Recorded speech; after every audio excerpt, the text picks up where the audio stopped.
T shirt వీక్షకులకు నమస్కారం. మనం ఇప్పుడు జూన్ 2024కు సంబంధించిన కరెంట్ అఫైర్స్ గురించి చర్చించుకుందాం. సో జూన్ 2024కు సంబంధించిన కరెంట్ అఫైర్స్లో భాగంగా ఈ ఎపిసోడ్లో మనం పలు అంతర్జాతీయ అంశాల గురించి చర్చించుకుందాం. సో ఈ జూన్ 2024కు సంబంధించిన అంతర్జాతీయ అంశాలను మనం ఎపిసోడ్ 1లో కొన్ని అంశాలను చర్చించుకున్నాం. ఈ ఎపిసోడ్లో మనము ఇంకొన్ని అంశాలను ఆ అంశాలతో పాటుగా కొన్ని మల్టిపుల్ చాయిస్ క్వశ్చన్స్ కూడా చర్చించుకుందాం. సో ఎప్పుడైనా ఏ పోటీ పరీక్షకు ప్రిపేర్ అయ్యేటప్పుడైనా సరే కరెంట్ అఫైర్స్ అనేది చాలా క్రూషియల్ రోల్ ప్లే చేస్తూ వస్తుంటుంది. సో అలాంటి క్రూషియల్ రోల్ ప్లే చేసేటువంటి కరెంట్ అఫైర్స్ని ఇలా అంతర్జాతీయ అంశాలు, జాతీయ అంశాలు, ప్రాంతీయ అంశాలు, వార్తల్లో వ్యక్తులు, ఇంపార్టెంట్ డేస్, థీమ్స్ సో అంటూ విడివిడి విభాగాలుగా విభజించుకుంటూ చదువుతూ మరియు స్టాటిక్ అండ్ డైనమిక్ కరెంట్ అఫైర్స్ను మర్జ్ చేసుకొని చదివినట్టయితే ఎక్కువ స్కోర్ చేయడానికి అవకాశం ఉంటుంది. సో ఇక్కడ చూడండి, అంతర్జాతీయ అంశాల్లో భాగంగా ఈ ఎపిసోడ్లో మనము ఇంకొన్ని అంశాలు చర్చించుకుందాం పార్ట్ 2గా. ఆల్రెడీ పార్ట్ 1లో కొన్ని అంశాలను చర్చించుకున్నాం ఈ అంతర్జాతీయ అంశాలకు సంబంధించి. సో ఇప్పుడు ఈ ఎపిసోడ్లో ఇంకొన్ని అంశాల గురించి చర్చించుకుందాం. సో దాంట్లో భాగంగా మొట్టమొదటి అంశం చూడండి, జిమెక్స్ 24. సో జిమెక్స్ 24 అనేది ఏ విన్యాసము, ఏంటి, ఏ దేశాల మధ్యలో జరిగింది, చాలా ఇంపార్టెంట్ బిట్ అండి. సో ఎప్పుడైనా ఏ పోటీ పరీక్షనైనా తీసుకోండి, ఆల్మోస్ట్ ఏ ఎగ్జామ్లోనైనా ఏదో ఒక విన్యాసం గురించి అడుగుతారు. అది ఆర్మీ విన్యాసం అవ్వచ్చు, వాయు విన్యాసం అవ్వచ్చు, లేదా నౌకాదళ విన్యాసం కావచ్చు. సో ఏదో ఒక విన్యాసం గురించి ఏ దేశాల మధ్యలో జరిగిందనో, ఎక్కడ జరిగిందనో, లేదా ఎప్పుడు దాని మొదటి ఎడిషన్, ఎన్నో ఎడిషన్, ఏ టైంలో జరిగింది, అంటే ఏ రోజుల మధ్యలో జరిగింది, ఇలాంటివన్నీ కూడా చాలా ఇంపార్టెంట్ అండి ఎగ్జామ్ పాయింట్ ఆఫ్ వ్యూలో. సో ఏ కాంపిటేటివ్ ఎగ్జామ్ అయినా తీసుకోండి, దాంట్లో భాగంగా ఏదో ఒక క్వశ్చన్ దీనికి సంబంధించి అడుగుతారు, అంటే ఈ విన్యాసాల గురించి. సో జిమెక్స్ 24 అనేది జపాన్ మరియు ఇండియా మధ్య జరిగేటువంటి మ్యారిటైమ్ ఎక్సర్సైజ్. ఆ పేరులోనే ఉంది చూడండి, ఆల్మోస్ట్ చాలా వాటిలో అలా హింట్గా ఉంటుందండి. జిమెక్స్ అంటే జపాన్ మరియు ఇండియా మధ్య జరిగేటువంటి మ్యారిటైమ్ ఎక్సర్సైజ్. జిమ్ ఎక్స్ అంటే జే అంటే Japan, I India, I stands for India, M stands for maritime exercise. So Japan India maritime exercise 24 అంటే ఇయర్ కాబట్టి. సో ఎన్నో ఎడిషన్ అంటే 8వ ఎడిషన్. సో 2012 నుండి, అంటే ఎప్పటి నుండి, 2012 మొదటి ఎడిషన్ అండి. 2012 నుండి ఇది అమల్లో ఉంది, ఇది జిమెక్స్ అనేది. సో ఇటీవల ముగియడం జరిగింది. ఎక్కడ అంటే జపాన్లోని యొకోసుకాలో. ఎక్కడ? యొకోసుకాలో. సో 2023కు సంబంధించి ఎక్కడ జరిగాయి ఈ మ్యారిటైమ్ ఎక్సర్సైజ్ అంటే విశాఖపట్నంలో. ఎక్కడ? విశాఖపట్నంలో. అది కూడా చాలా ఇంపార్టెంట్ బిట్ అండి ఎగ్జామ్ పాయింట్ ఆఫ్ వ్యూలో. మీకు ఇందాకే డైనమిక్ కరెంట్ అఫైర్స్ అయినా అడగచ్చు, స్టాటిక్ అడగచ్చు. డైనమిక్ అంటే ఇక్కడ ఉన్నటువంటి జిమెక్స్ 24 ఎక్కడ జరిగింది అని. ఎక్కడ జరిగింది? జపాన్లో జరిగింది. సో జిమెక్స్ 23 ఎక్కడ జరిగింది అని అడిగితే భారతదేశంలో. ఎక్కడ పర్టికులర్గా చెప్పాలంటే విశాఖపట్నంలో. ఎక్కడ? విశాఖపట్నంలో. సో ఈ జిమెక్స్ అనేది ఎన్నో ఎడిషన్ అనేది అంటే 8వ ఎడిషన్. ఎన్నోది? 8వ ఎడిషన్. సో జిమెక్స్ అనేది జపాన్ మరియు ఇండియా మధ్య జరుగుతున్నటువంటి మ్యారిటైమ్ విన్యాసాలు కదా. సో జపాన్ మరియు ఇండియా మధ్య జరిగేటువంటి ఇంకొన్ని విన్యాసాలు ఏముంటాయి చూడండి, మలబార్ విన్యాసం. మలబార్ విన్యాసం అంటే నావికాదళానికి సంబంధించినటువంటి విన్యాసం. వీర్ గార్డియన్ అనేది వైమానిక దళ విన్యాసం. ధర్మ గార్డియన్ అనేది ఆర్మీ విన్యాసం. ఇవన్నీ మనం గత ఎపిసోడ్లో చాలాసార్లు చర్చించుకున్నాం కూడా. ఈ ధర్మ గార్డియన్, వీర్ గార్డియన్, మలబార్ వ్యాయామం అనేది చాలా ఇంపార్టెంట్ బిట్ అండి. సో ఎగ్జామ్ పాయింట్ ఆఫ్ వ్యూలో ఒక అంశం ఉంటే దాని రిలేటెడ్ అన్నీ చూసుకున్నట్టయితే ఎక్కువ స్కోర్ చేయడానికి అవకాశం ఉంటుంది కాంపిటేటివ్ ఎగ్జామ్స్లో. సో జిమెక్స్ అనేది ఏ దేశాల మధ్యలో జరిగినటువంటి విన్యాసం అంటే జపాన్ మరియు ఇండియా మధ్య జరిగినటువంటి మ్యారిటైమ్ ఎక్సర్సైజ్. ఇది మ్యారిటైమ్ ఎక్సర్సైజ్. ఎక్కడ జరిగింది అంటే జపాన్లోని యొకోసుకాలో. ఎక్కడ? యొకోసుకాలో. సో ఈ జిమెక్స్ 23 ఎక్కడ జరిగింది అంటే భారతదేశంలోని విశాఖపట్నంలో. ఎక్కడ? విశాఖపట్నంలో. నెక్స్ట్ అంశం చూడండి, Asian security summit. So Asian security summit ఎక్కడ జరిగింది అంటే సింగపూర్లో. ఎన్నో ఎడిషన్?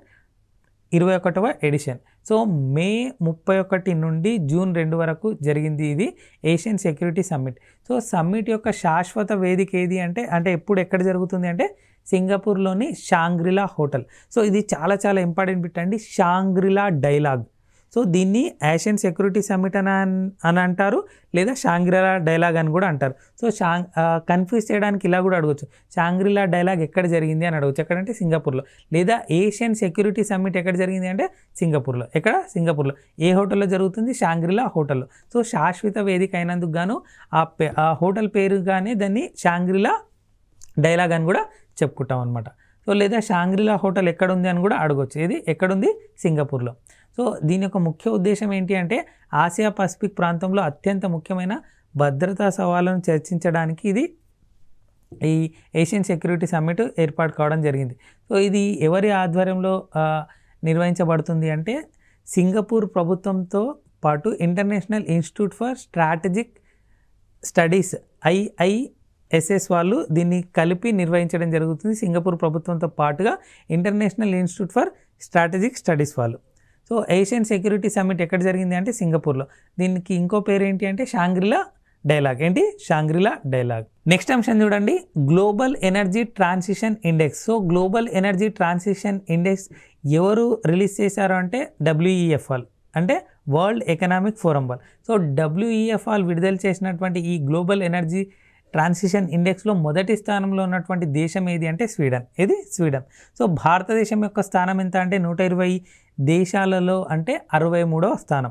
గత సంవత్సరం భారతదేశం యొక్క స్థానం ఎంత ఉంది అంటే 67. ఎంత? 67. సో గ్లోబల్ ఎనర్జీ ట్రాన్సిషన్ ఇండెక్స్లో మొదటి స్థానంలో ఉన్నటువంటి దేశం ఏది అంటే స్వీడన్. సో భారతదేశం యొక్క స్థానం ఎంత అంటే 63. ఎంత? 63. సో తర్వాతి స్థానాలు అంటే మొదటి స్థానంలో స్వీడన్ ఉంది, సెకండ్ ప్లేస్లో డెన్మార్క్, థర్డ్ ప్లేస్లో ఫిన్లాండ్, ఫోర్త్ ప్లేస్లో స్విట్జర్లాండ్, ఫిఫ్త్ ప్లేస్లో ఫ్రాన్స్. ఇది ఫ్రాన్స్.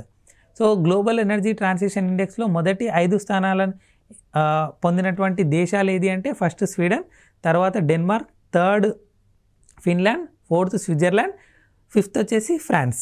ఇది ఫ్రాన్స్.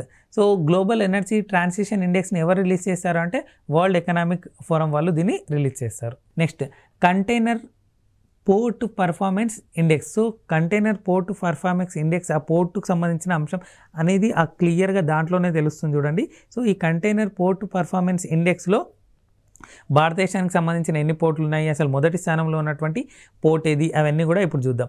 సో ఈ కంటైనర్ పోర్ట్ పర్ఫార్మెన్స్ ఇండెక్స్ను ఏ సంస్థ వాళ్ళు రిలీజ్ చేస్తారంటే వరల్డ్ బ్యాంక్తో కలిపి S&P గ్లోబల్ మార్కెట్ ఇంటెలిజెన్స్ వాళ్ళు దీన్ని రిలీజ్ చేస్తారు. సో ఎవరు కంటైనర్ పోర్ట్ పర్ఫార్మెన్స్ ఇండెక్స్ను రిలీజ్ చేస్తారంటే వరల్డ్ బ్యాంక్తో పాటు S&P గ్లోబల్ మార్కెట్ ఇంటెలిజెన్స్ వాళ్ళు దీన్ని రిలీజ్ చేస్తారు.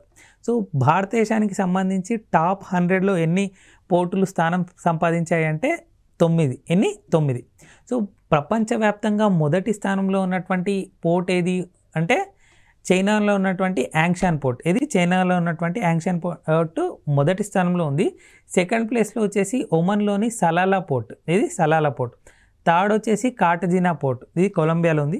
So next Tangier Mediterranean port, ఇది ఫోర్త్ ప్లేస్లో ఉంది. సో ఫస్ట్ ప్లేస్లో ఉంది చైనాలో ఉన్నటువంటి యాంగ్షాన్ పోర్టు, సెకండ్ ప్లేస్లో ఒమన్లో ఉన్నటువంటి సలాలా. సో ఎప్పుడైనా అండి ఎగ్జామ్ పాయింట్ ఆఫ్ లో కొంచెం ఇబ్బంది పెట్టాలి అనుకుంటే సలాలా పోర్టు ఎక్కడ ఉంది అని అడగచ్చు, లేదా యాంగ్షాన్ పోర్ట్ ఎక్కడ ఉంది అని అడగవచ్చు. సో చాలా చాలా ఇంపార్టెంట్ బిట్.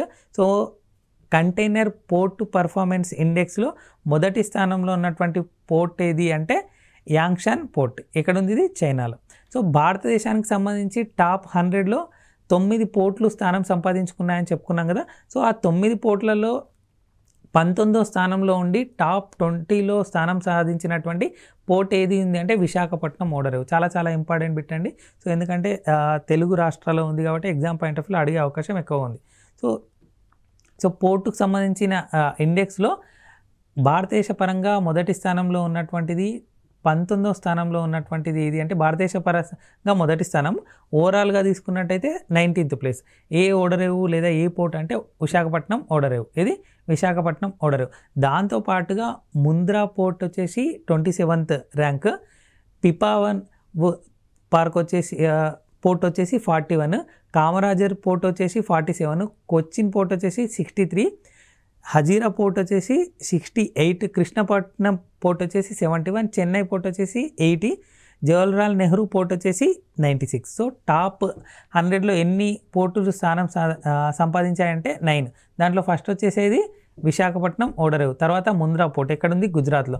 పిపావౌ ఏ పోర్ట్ ఎక్కడుంది? ఇది కూడా గుజరాత్లో. కామరాజర్ తమిళనాడు, కొచ్చిన్ కేరళ, హజీరా గుజరాత్, కృష్ణపట్నం ఆంధ్రప్రదేశ్, చెన్నై తమిళనాడు. జవహర్లాల్ నెహ్రూ పోర్ట్ ఎక్కడుంది అంటే మహారాష్ట్రలో. అది కూడా ఇంపార్టెంట్ అండి. ఈ పోర్ట్లు ఉన్నాయి కాబట్టి మ్యాచ్ ద ఫాలోయింగ్గా అడగవచ్చు. సో ముంద్రా పోర్ట్ ఎక్కడుంది? విశాఖపట్నం మనకు ఆల్రెడీ ఉంది. ముంద్రా పోర్టు గుజరాత్లో. సో పిపావౌ పోర్ట్ ఎక్కడుంది అంటే గుజరాత్లో. కామరాజర్, ఈ కామరాజర్ చాలా చాలా ఇంపార్టెంట్ బిట్ అండి ఎగ్జామ్ పాయింట్ ఆఫ్ లో. రీసెంట్గా చాలా వాటిలో న్యూస్ ఐటంగా ఉంది. కామరాజర్ ఇది 47th ప్లేస్లో ఉంది, ఇది తమిళనాడు. కొచ్చిన్ వచ్చేసి కేరళ, హజీరా వచ్చేసి కూడా గుజరాత్, కృష్ణపట్నం ఆంధ్రప్రదేశ్, చెన్నై తమిళనాడు, జవహర్లాల్ నెహ్రూ పోర్ట్ వచ్చేసి మహారాష్ట్ర. నెక్స్ట్ చూడండి, చాలా చాలా ఇంపార్టెంట్ బిట్ అండి. చంద్రుడి దక్షిణ ధ్రువం నుంచి రాళ్ళు మరియు మట్టి నమూనాలను సేకరించినటువంటి దేశంగా ఇటీవల వార్తల్లో నిలిచిన దేశం ఏది అంటే చైనా. సో 2 కిలోల మట్టి రాళ్ళ నమూనాలను తీసుకురావడం జరిగింది చాంగే 6 వ్యోమనౌక ద్వారా. సో ఏ దేశం దీన్ని ప్రయోగించింది అంటే చైనా. చాలా చాలా ఇంపార్టెంట్ బిట్ అండి.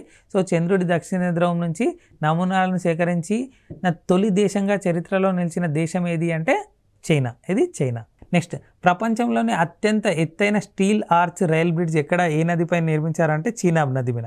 ఇక్కడ చీనాబ్ నది మీద, జమ్మూ అండ్ కాశ్మీర్. దీని గురించి మనం మాట్లాడుకున్నాము గత ఎపిసోడ్లో.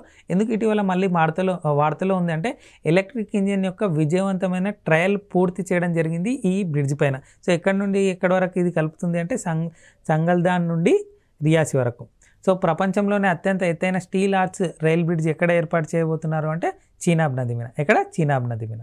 IORA మరియు ఇండియా యొక్క క్రూయిజ్ టూరిజం కాన్ఫరెన్స్ ఎక్కడ జరిగిందని చెప్పుకున్నాను, న్యూఢిల్లీలో. ఎన్ని రోజుల పాటు? 2 రోజుల పాటు. సో IORAలో ఉన్నటువంటి సభ్య దేశాలు కూడా ఇవన్నీ ఇందాక మనం చెప్పుకున్నాం.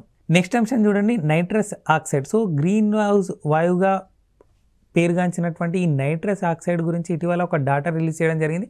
దాంట్లో భాగంగా ప్రపంచంలోనే 2వ అతిపెద్ద ఉద్గార దేశంగా రికార్డు నెలకొల్పింది ఏది అంటే భారతదేశం. మొదటి స్థానంలో ఉన్నది ఏది అంటే చైనా. ఇది China. So journal earth system science డేటాలో ప్రచురించిన నైట్రస్ ఆక్సైడ్ ఉద్గారాల డేటా ప్రకారం దీన్ని వెలువరించడం జరిగింది. సో ప్రపంచంలోనే 2వ అతిపెద్ద నైట్రస్ ఆక్సైడ్గా ఉన్నటువంటి దేశం ఏది, ఉద్గార దేశంగా ఉన్నటువంటిది ఏది అంటే భారతదేశం. మొదటి స్థానంలో ఉన్నది ఏది? చైనా. ఇది చైనా. నెక్స్ట్, అండర్-17 ఆసియా రెజ్లింగ్ ఛాంపియన్షిప్ 2024 ఇటీవల ముగియడం జరిగింది. దాంట్లో భారతదేశం 11 పథకాలను కైవసం చేసుకోవడం జరిగింది. సో ఈ 11 పథకాలలో స్వర్ణ పథకాలు 4, రజత పథకాలు 2, 5 కాంస్య పథకాలను కైవసం చేసుకోవడం జరిగింది. సో ఈ అండర్-17 ఆసియా రెజ్లింగ్ ఛాంపియన్షిప్లు ఎక్కడ జరిగాయి అంటే జోర్డాన్ రాజధాని అయినటువంటి అమ్మన్ అనే ప్రాంతంలో. సో జోర్డాన్ రాజధాని అయినటువంటి అమ్మన్లో జూన్ 22 నుండి 30 వరకు నిర్వహించడం జరిగింది ఈ అండర్-17 ఆసియా రెజ్లింగ్ ఛాంపియన్షిప్. ఎన్ని పథకాలు కైవసం చేసుకుంది ఈ పోటీలో భారతదేశం అంటే 11. సో దాంట్లో 4 బంగారు పథకాలు అంటే స్వర్ణ పథకాలు, 2 రజత పథకాలు, 5 కాంస్య పథకాలను కైవసం చేసుకోవడం జరిగింది అండర్-17 ఆసియా రెజ్లింగ్ ఛాంపియన్షిప్లో. ఎక్కడ జరిగింది? జోర్డాన్లోని అమ్మన్ అనే ప్రాంతంలో. సో 2023లో అండర్-17 అండర్-23 ఆసియా రెజ్లింగ్ ఛాంపియన్షిప్ ఎక్కడ జరిగింది అని అడగచ్చు. ఎక్కడంటే కిర్గిస్థాన్లోని బిష్కెక్లో. ఎక్కడ? బిష్కెక్. సో చాలా ఇంపార్టెంట్ అండి. డైనమిక్ వచ్చేసి అండర్-17 ఇప్పుడు ఎక్కడ జరిగింది అని అడగచ్చు. ఎక్కడంటే జోర్డాన్లోని అమ్మన్లో. సో 2023లో ఎక్కడ జరిగింది అని అడగచ్చు. ఎక్కడంటే కిర్గిస్థాన్లోని బిష్కెక్లో. ఎక్కడ? బిష్కెక్లో. నెక్స్ట్, బ్రిక్స్ కూటమి గురించి ఇటీవల వార్తల్లో ఉందండి. సో దానికి సంబంధించిన అంశం చూడండి. బ్రిక్స్ కూటమిలో ఉన్నటువంటి దేశాలు ఏవి? బ్రిక్స్లో బ్రెజిల్, రష్యా, భారత్, చైనా, దక్షిణాఫ్రికా. సో బ్రిక్స్ కూటమి ఇప్పుడు 10 దేశాల సంస్థగా మారింది. రీసెంట్గా ఒక 5 దేశాలు చేరడంతో.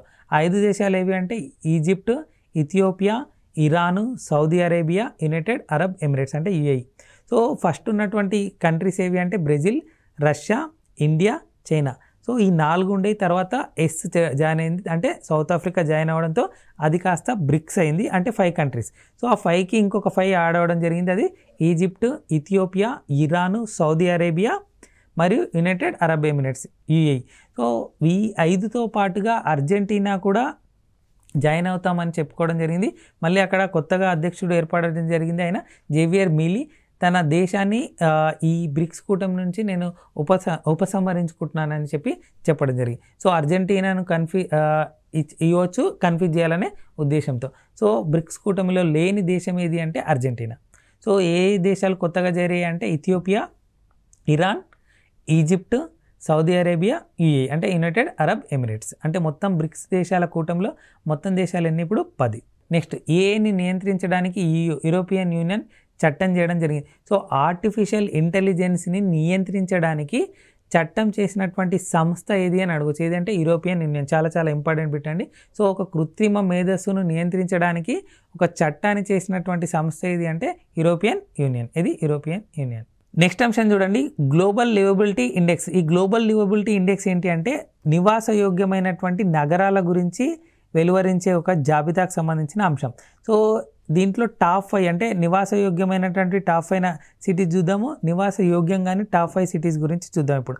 సో నివాసయోగ్యమైనటువంటి టాప్ 5 సిటీస్ ఏవి చూడండి, Vienna, Copenhagen, Zurich, Melbourne, Calgary. So Vienna అనేది ఎక్కడ ఉంది, ఆస్ట్రియా. సో మొదటి స్థానంలో ఉంది, అంటే నివాసయోగ్యంగా ఉన్నటువంటి నగరాల్లో మొదటి స్థానంలో ఉన్నది ఏంటి అంటే వియన్నా. నెక్స్ట్ కోపెన్హాగన్ ఎక్కడుంది, డెన్మార్క్లో. సో జ్యూరిచ్ ఎక్కడుంది, స్విట్జర్లాండ్లో. మెల్బోర్న్ ఎక్కడుంది, ఆస్ట్రేలియాలో. కాల్గరీ ఎక్కడుంది, కెనడాలో. ఇది అత్యంత నివాసయోగ్యమైనటువంటి టాప్ 5 నగరాల జాబితా. సో దీన్ని ఎవరు రిలీజ్ చేస్తారంటే EIU అంటే ఎకనామిక్ ఇంటెలిజెన్స్ యూనిట్ వాళ్ళు రిలీజ్ చేస్తారు. దీని ప్రధాన కార్యాలయం ఎక్కడుంది, లండన్లో. ఎక్కడ, లండన్లో. సో ఇప్పుడు అత్యంత నివాసయోగ్యమైన టాప్ 5 నగరాలు చూసాం కదా. అత్యంత దయనీయమైనటువంటి టాప్ 5 నగరాలు ఏవి చూడండి, Caracas, Kyiv, Port Moresby, Harare, Dhaka. So Caracas ఎక్కడుందంటే వెనిజులా, కీవ్ ఎక్కడుంది, ఉక్రెయిన్లో, పోస్మేబీ, Papua New Guinea, Harare, Zimbabwe, Dhaka, Bangladesh.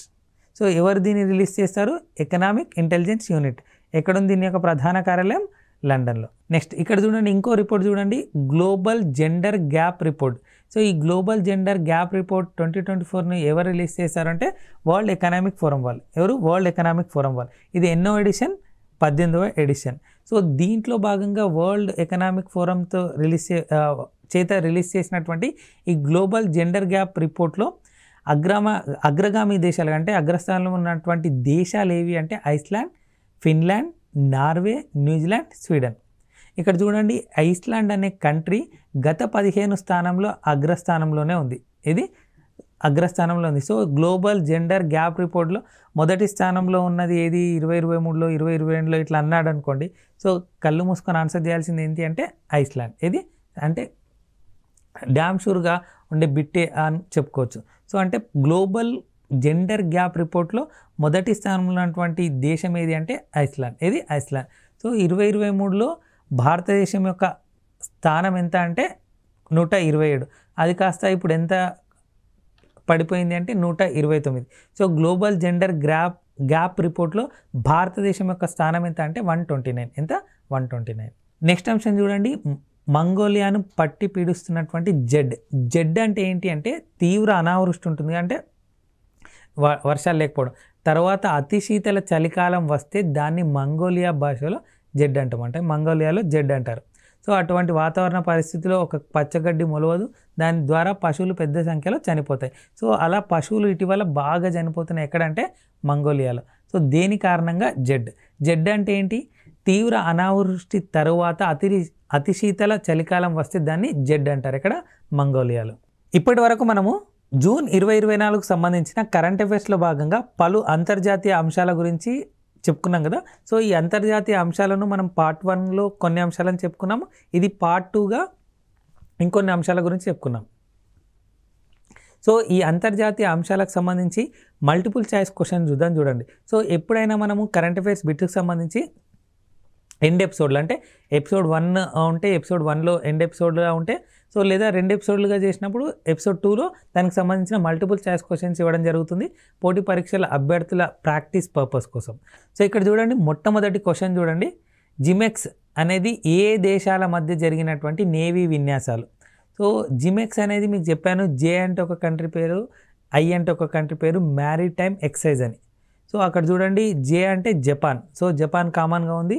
So ఏ దేశాల మధ్యలో, అక్కడ ఇరానా, ఇరాకా, ఇండియానా, ఇజ్రాయెలా, ఇండోనేషియానా. So A and D answer కాదండి, బి అండ్ సిలోనే ఆన్సర్ ఉంది. సో మీకు పదే చెప్తున్నానండి, ఆన్సర్ చెప్పకపోవడానికి గల ముఖ్య ఉద్దేశం ఏంటంటే మీకు రివిజన్ పరంగా ఎక్కువ ఉపయోగపడాలనే ఉద్దేశంతో.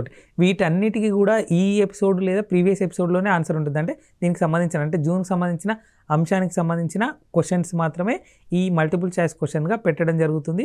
అందుకు ఆన్సర్ ఇవ్వకుండా మీకు ఒక ప్రాక్టీస్ పర్పస్గా ఉండాలనే ఉద్దేశంతో అలా ఆన్సర్స్ చెప్పకుండా 2 ఆప్షన్స్ ఎలిమినేట్ చేస్తూ మరియు దానికి హింట్ ఇస్తూ మరి మీకు దీన్ని కన్క్లూడ్ చేస్తున్నాను ఈ క్వశ్చన్. సో జిమెక్స్ అనేది ఏంటి, ఒక మ్యారిటైమ్ ఎక్సైజ్. జే అంటే ఏంటి, జపాన్. ఐ అంటే ఏంటి అనేది ఆన్సర్. సో బి అండ్ సిలోనే ఆన్సర్ ఉందండి, ఏ అండ్ డి ఆన్సర్ కాదు. ఎక్కడ జరిగింది అని చెప్పాను, జపాన్లో జరిగింది అని చెప్పాను. సో ఇంకో హింట్ ఏంటి అంటే 2023లో ఎక్కడ జరిగింది అంటే ఇండియాలో. సో ఆన్సర్ ఆల్మోస్ట్ చెప్పేసినట్టండి. సో జిమెక్స్ అనేది ఏ దేశాల మధ్య జరిగినటువంటి నేవీ విన్యాసాలు. నెక్స్ట్ అండర్-17 ఆసియా రెజ్లింగ్ ఛాంపియన్షిప్ 2024 ఎక్కడ జరిగింది? సో ఈ అండర్-17 ఆసియా రెజ్లింగ్ ఛాంపియన్షిప్ భాగంగా చెప్పుకుంటూ 11 పథకాలు కైవసం చేసుకోవడం జరిగింది. దాంట్లో 4 గోల్డ్ అవన్నీ అని చెప్పుకున్నాం కొన్ని అంశాలు. సో అండర్-17 ఆసియా రెజ్లింగ్ ఛాంపియన్షిప్ ఎక్కడ జరిగింది? కరాచియా, బిష్కెకా, అమ్మనా, న్యూఢిల్లీలో. సో ఇక్కడ చూడండి, బిష్కెక్ ఆర్ అమ్మన్లోనే ఆన్సర్ ఉంది. ఏ అండ్ డి ఆన్సర్ కాదు, కరాచీ కాదు, న్యూఢిల్లీ కాదు. సో అండర్-17 ఆసియా రెజ్లింగ్ ఛాంపియన్షిప్ 2024 ఎక్కడ జరిగింది? సో జోర్డాన్ రాజధానిలో జరిగిందండి. ఎక్కడ? జోర్డాన్ రాజధాని. హింట్ ఇస్తున్నాను, ఎక్కడ జరిగింది? జోర్డాన్ రాజధానిలో. సో బి అండ్ సిలోనే ఆన్సర్ ఉంది, ఏ అండ్ డి ఆన్సర్ కాదు. నెక్స్ట్, భారతదేశపు మొదటి యునెస్కో సాహిత్య నగరం ఏది? కోజికోడ్, బెంగళూరు, తిరువనంతపురం, పైవేవి కావు. సో ఏ అండ్ సిలోనే ఆన్సర్ ఉందండి, బి అండ్ డి ఆన్సర్ కాదు. కోజికోడ, తిరువనంతపురమా? ఏది? కోజికోడ, తిరువనంతపురమా? నెక్స్ట్, ప్రపంచంలోనే మొట్టమొదటి రెడ్ హెడ్ రాబందుల పరిరక్షణ మరియు పెంపక కేంద్రం ఎక్కడ స్థాపించబోతున్నారు? పాట్నా, కాన్పురా, వారణాసి, మహారాజ్ గంజా. So A and B answer కాదండి, సి అండ్ డిలోనే ఆన్సర్ ఉంది. ఇది సి అండ్ డిలోనే ఆన్సర్ ఉంది. నెక్స్ట్ క్వశ్చన్ చూడండి, ఈ మెడికల్ వీసా సౌకర్యం ఏ దేశ పౌరుల కోసం భారతదేశం ప్రారంభించింది? శ్రీలంకన, పాకిస్తాన్, బంగ్లాదేశ్, ఆఫ్ఘనిస్తాన్. ఇటీవల వార్తల్లో నిలిచింది. ఆ దేశ ప్రధాన మంత్రి అయినటువంటి షేక్ హసీనా భారతదేశ ప్రధానమంత్రితో భేటీ అవ్వడం సందర్భంగా అని చెప్పి హింట్ ఇచ్చాను. సో ఆన్సర్ ఏది? ఏ, బి, శ్రీలంకన, Pakistan, Bangladesh, Afghanistan. So C and డిలోనే ఆన్సర్ ఉందండి, ఏబి ఆన్సర్ కాదు. నెక్స్ట్, ఓఏజీ డేటా ప్రకారం ప్రపంచంలో 3వ అతిపెద్ద దేశ ఎయిర్లైన్ మార్కెట్గా నిలిచింది ఏ దేశం? యుఏఈనా, యుఎస్ఏనా, చైనానా, భారతదేశమా, బ్రెజిలా, ఇండోనేషియా. బి అండ్ సిలోనే ఆన్సర్ ఉందండి, ఏ, డిఈ ఆన్సర్ కాదు. నెక్స్ట్ క్వశ్చన్ చూడండి, గ్లోబల్ ఎనర్జీ ట్రాన్సిషన్ ఇండెక్స్ ఎవరి చేత విడుదల చేయబడుతుంది? వరల్డ్ బ్యాంకా, వరల్డ్ ట్రేడ్ ఆర్గనైజేషనా, వరల్డ్ ఎకనామిక్ ఫోరమా, వరల్డ్ లేబర్ ఆర్గనైజేషనా. సి అండ్ డిలోనే ఆన్సర్ ఉందండి, ఏబి ఆన్సర్ కాదు. వరల్డ్ ఎకనామిక్ ఫోరమా, వరల్డ్ లేబర్ ఆర్గనైజేషనా. నెక్స్ట్, కంటైనర్ పోర్ట్ పర్ఫార్మెన్స్ ఇండెక్స్లో టాప్ 100లో భారతదేశం నుండి ఎన్ని పోర్టులకి స్థానం లభించింది? 2, 3, 9, 10.